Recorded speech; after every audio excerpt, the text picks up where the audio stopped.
Hello, Kimball. It seems like bond markets have finally begun to take the U.S. fiscal trajectory in a serious way.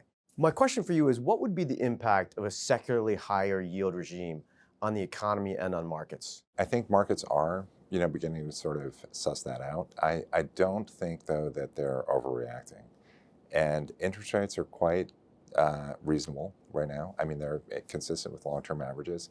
Credit spreads are consistent with long-term averages. And so it's hard to argue that there is an overwhelming, sort of feeling that the fiscal situation in the U.S. is like top of mind.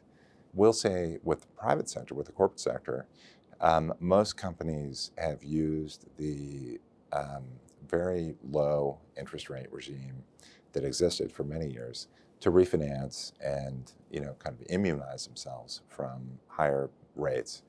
And it's really a government phenomenon that we've got to deal with. How that evolves, we'll see. But I don't think that the market is indicating that it's a major problem. I'd like to shift gears and ask you about the outperformance of international markets over the U.S.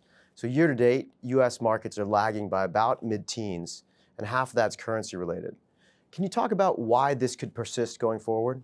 I think that it can, and I think that the reason for it is the valuation backdrop that started this sort of outperformance of international markets.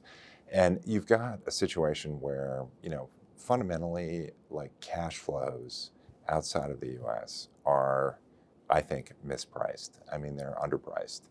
And that's sort of part of the story that's going on here. And I think that it can continue. I do feel that that there are many companies outside of the U.S. that are, well governed and careful about kind of how they deploy their excess cash flow, and I think it should benefit them over the long term in terms of overall valuations.